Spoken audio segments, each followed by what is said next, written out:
हम पानी पर चलने वाली छिपकली, सोने का पहाड़, उबलती नदी, बिजली पैदा करने वाला पत्थर और एक नई प्रजाति। चौंक गए ना? लेकिन सच में हम आपको ऐसी कुछ चीजें दिखाने वाले हैं जो अफ्रीका के अमेज़न के जंगलों में पाई गई हैं। तो बने रहिएगा हमारे साथ वीडियो के लास्ट तक। अफ्रीका की ज्योग्राफी दोस्तों ऐसी है कि यहाँ पर आपको हर तरह की लैंड्स मिल जाएगी, चाहे बात घने जंगलों की हो, चट्टानी पहाड़ियों की हो, पठारों की हो, तटीय मैदानों की हो। हर तरह की प्राकृतिक परिस्थितियाँ यहाँ देखने को मिल जाएंगी। और इन्हीं में से सबसे ज्यादा खास है अमेज़न के जंगल, जो की करीब 6400 किलोमीटर लंबी अमेज़न नदी के चारों ओर फैले हुए हैं। इनकी खास बात है कि इन्हीं जंगलों में जानवरों की सैकड़ों प्रजातियों से लेकर हजारों तरह के इंसेक्ट्स वगैरह पाए जाते हैं। बल्कि आज भी इन्हीं जंगलों में कई नई प्रजातियां भी पाई जाती हैं। और इसके अलावा भी और क्या क्या पाया जाता है, चलिए देखते हैं आज के इस वीडियो में। Number 1, boiling river. क्या आपने कभी ऐसी नदी के बारे में सुना है जो उबलती हो? अगर नहीं तो बता दें, ऐसी ही एक नदी अमेज़न के जंगलों में मौजूद है। करीब 9 मीटर लंबी इस नदी की खास बात यह है कि ये जहाँ से शुरू होती है वहाँ पानी ठंडा होता है, लेकिन जैसे जैसे इस नदी में पानी आगे बढ़ता है, पानी का टेम्परेचर भी बढ़ता जाता है। बल्कि नदी के तल पर तो पानी बॉइलिंग पॉइंट पर भी पहुंच जाता है, यानी कि पानी का टेम्परेचर तकरीबन 100 डिग्री सेल्सियस तक पहुंच जाता है। इस वजह से इस नदी में अगर छोटे जानवर उतरते हैं या अगर किसी वजह से गिर जाते हैं तो वो जिंदा ही उबल जाते हैं। अब दोस्तों यहाँ सवाल उठता है कि आखिर इस नदी का पानी उबलता कैसे है? पहले अंदाजा लगाया गया था कि हो सकता है कि इस नदी के नीचे कोई ज्वालामुखी हो, लेकिन अध्ययन करने पर पता चला कि ऐसी कोई वजह नहीं है, जिस वजह से काफी समय से इस नदी में पानी का उबलना एक रहस्य था। लेकिन फिलहाल में हुई रिसर्चेस के बाद वैज्ञानिकों का कहना है कि यह नदी का कोई नेचुरल फीचर नहीं है, बल्कि ऐसा जियोथर्मल ग्रेडियंट की वजह से होता है। दरअसल ये नदी धरती के मेंटल के पास है, जिस वजह से नदी के नीचे का पानी नदी के ऊपर के पानी के मुकाबले ज्यादा गर्म रहता है। Number 2, the Bili apes. दोस्तों डार्विन का नाम तो आप लोगों ने सुना ही होगा। डार्विन ने ही एवोल्यूशन की थ्योरी दी थी और बताया था कि इंसानों का विकास बंदरों से हुआ था। धीरे धीरे हजारों लाखों सालों में बंदरों में चेंजेस होते गए और उनका विकास होता गया। इस तरह बंदर इंसान बन गए। लेकिन बंदरों से इंसानों के विकास के इस थ्योरी में कुछ मिसिंग भी लगता है, और वो है बंदरों जैसे ही हमारे दूसरे पूर्वज चिंपैंजीज। क्योंकि जब चिंपैंजीज के साथ इंसान के डीएनए को एनालाइज किया गया तो आपको जानकर हैरानी होगी कि चिंपैंजीज और इंसानों के डीएनए में 98.8% तक सिमिलरिटीज हैं। दोनों के डीएनए काफी हद तक एक जैसे ही हैं। यही वजह है कि खड़े होने पर चिंपैंजी की हाइट भी करीब 150 सेंटीमीटर तक होती है। लेकिन दोस्तों हाल ही में उत्तरी कांगो के घाटी वाले जंगल में एक हैरान करने वाली खोज सामने आई है, क्योंकि इस खोज में चिंपैंजीज की एक नई प्रजाति पाई गई है। इस प्रजाति की खास बात यह है कि इस प्रजाति के चिंपैंजीज गोरिल्ला और चिंपैंजीज की क्रॉस ब्रीड जैसे नजर आते हैं। इन चिंपैंजीज को बिली एप्स के नाम से पुकारा जाता है। इनके मिक्सचर लुक के अलावा दूसरी खास बात यह भी है कि इनकी हाइट दूसरे चिंपैंजीज के मुकाबले काफी ज्यादा है। जहां दूसरे चिंपैंजीज की हाइट 150 सेंटीमीटर तक होती है, वहीं इनकी हाइट 180 सेंटीमीटर तक होती है। इसके अलावा ताकत के मामले में भी ये काफी स्ट्रॉन्ग होते हैं, बल्कि अगर इनके शेर के साथ मुठभेड़ हो जाए तो ताकत के मामले में ये शेर पर भी हावी हो सकते हैं। जैसा कि हमने आपको बताया कि इनका लुक कुछ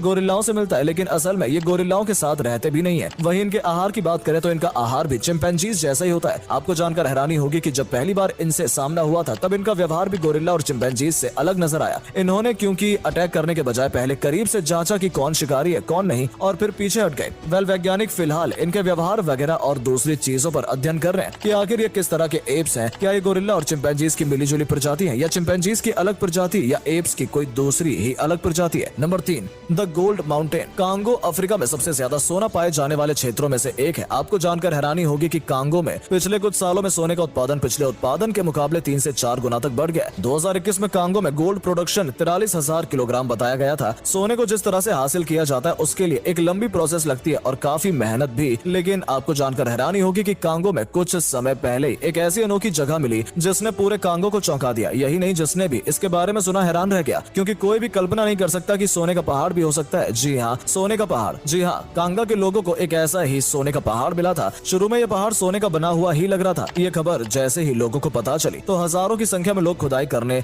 वाले औजार वगैरह लेकर उस जगह पर पहुंच गए और उस सोने जैसी चीज की खुदाई करनी शुरू कर दी। यही नहीं, जिन बहुत से लोगों ने सिर्फ हाथों से जमीन को खोदना शुरू कर दिया, जिसके बाद सभी लोग उस कीमती चीज को अपने अपने घर ले गए। अब यहाँ अफसोस की बात यह है कि इस तरह का बेशकीमती खजाना अक्सर किसी मल्टीनेशनल कॉर्पोरेशंस वगैरह की जगह वहाँ के लोकल लोगों के हाथ लगता है, जिस वजह से कांगो आज भी दुनिया के सबसे गरीब देशों में शामिल है। हालांकि सोने का पहाड़ मिलने के बाद वहाँ का प्रशासन हरकत में आया था, लेकिन तब तक देर हो चुकी थी क्योंकि लोग सब कुछ ले जा चुके थे। इसके बाद प्रशासन ने सोने की रिकवरी के लिए पुलिस की मदद ली थी। सभी तरह की माइनिंग एक्टिविटीज को रोक दिया गया था, लोगों को गिरफ्तार भी किया गया, लेकिन इस सब का कोई खास फायदा नहीं हुआ। आपको बता दें, कांगो का उत्तरी पूर्वी भाग सोने से समृद्ध क्षेत्र है, लेकिन अफसोस की बात यह है कि यही सोना लोगों के लिए दुर्भाग्य बन गया है, क्योंकि इसी के लिए कांगो वॉर जोन की तरह बन गया है। Number 4, the vibranium stone. Congo के टैंगनीका में रहने वाले निवासियों को दोस्तों हाल ही में कुछ अजीब से दिखने वाले पत्थर मिले। ये इतने अजीब दिखते हैं कि जब लोगों ने इन्हें देखा तो वो हैरान रह गए कि आखिर पत्थर ही है या कुछ और है, क्योंकि यहाँ के जंगलों में दोस्तों जो कुछ भी होता है वो दुनिया की किसी भी दूसरी जगह से अलग ही होता है। वेल, जो पत्थर पाए गए उनका मामला भी कुछ ऐसा ही है, क्योंकि ये पत्थर न सिर्फ दिखने में अजीब है बल्कि इन पत्थरों में एक अजीब और खास तरह की खासियत भी है। और वो खासियत ये है कि इन पत्थरों में एक तरह का इलेक्ट्रिक चार्ज भी है। बता दें, इस तरह के पत्थर पाए जाने के बाद ये बात बहुत ही तेजी से चारों तरफ फैल गई थी कि सबसे पहले वहाँ के लोकल्स ने जब देखा कि इन पत्थरों से इलेक्ट्रिक चार्ज निकलता है तो बहुत से लोगों ने पत्थरों के वीडियो बनाए और शेयर किए, जिसके बाद इन पत्थरों से जुड़े वीडियो इंटरनेट पर बड़ी तेजी से हर तरफ वायरल हो गए। दरअसल वीडियो में दिखता है कि जब इन पत्थरों को आपस में रगड़ा जाता है तो ये काफी तेजी से चिंगारी निकालते हैं। ये ठीक उसी तरह से चिंगारी निकालते हैं जैसे वेल्डिंग करते वक्त चिंगारियां निकलती हैं। यही नहीं, इन वीडियो में तो एक व्यक्ति इन स्टोन्स की मदद से बल्ब भी जलाकर दिखाता है। दोस्तों, ये जो भी पत्थर हाल ही में मिले हैं, इन पत्थरों के बारे में बता दें कि इनमें सिमिलैरिटी ये है कि पत्थर गहरे काले हैं और इनका सरफेस चमकदार है। कहा जा रहा है कि ये पत्थर किसी अनजान चीज से बने हैं, बल्कि कुछ लोग तो ये भी कह रहे हैं कि ये पत्थर उसी वाइब्रेनियम से बने हैं जिसमें मार्वल की मूवी के कैरेक्टर कैप्टन अमेरिका की शील्ड बनी थी। वेल दोस्तों, लोग चाहे जो भी कहें, लेकिन इन पत्थरों की सच्चाई क्या है ये तो वैज्ञानिकों द्वारा या किसी ऑथेंटिकेटेड संस्था की तरफ से बताया जा सकता है, क्योंकि फिलहाल तो वैज्ञानिक ये कह रहे हैं कि ये वीडियो फेक है, क्योंकि मोस्टली पत्थरों की खासियत होती है कि वो इलेक्ट्रॉन्स तकरीबन रिलीज नहीं कर सकते, ना ही इलेक्ट्रिक चार्ज को स्टोर कर सकते हैं और ना ही इलेक्ट्रिक चार्ज को प्रोड्यूस कर सकते हैं। Number 5, walking lizard on water. दोस्तों, हम सभी ने दीवार पर चलने वाली छिपकली तो देखी ही है, लेकिन क्या आपने कभी पानी पर चलने वाली छिपकली देखी है? अगर नहीं तो अब देख लीजिए। कुछ समय पहले अमेज़न के जंगलों में ऐसी छिपकली पाई गई है जो पानी पर चल सकती है। इसका नाम है जीसस लिजर्ड। इसकी खासियत है कि ये जमीन पर, पेड़ों पर तो चल ही सकती है, साथ ही साथ पानी पर भी चल सकती है। वैसे तो दोस्तों ये छिपकली पेड़ों पर रहती है, लेकिन जब इसे कोई खतरा महसूस होता है या कोई दूसरा जानवर वगैरह इस पर हमला करने वाला होता है तो ये पानी पर कूद जाती है और फिर पानी पर चलते हुए भाग जाती है। लेकिन ये पानी पर चलती कैसे, चलिए ये भी जान लेते हैं। दरअसल इसके पैरों पर बहुत छोटे छोटे बाल होते हैं जिसके पानी में कांटेक्ट में आने पर एयर बबल बन जाते हैं, जिनकी वजह से इस छिपकली के पैरों पे और पानी के बीच में एक गैप क्रिएट होता है और पानी और पैरों के बीच का फ्रिक्शन ना के बराबर रह जाता है। इस वजह से छिपकली पानी पर चल पाती है। इसके अलावा पानी पर चलने में इसकी लंबी पूंछ भी मददगार रहती है, क्योंकि पूंछ की मदद से ये पानी पर खुद को बैलेंस कर पाती है। यही नहीं, इसका मेटाबॉलिज्म भी काफी फास्ट होता है।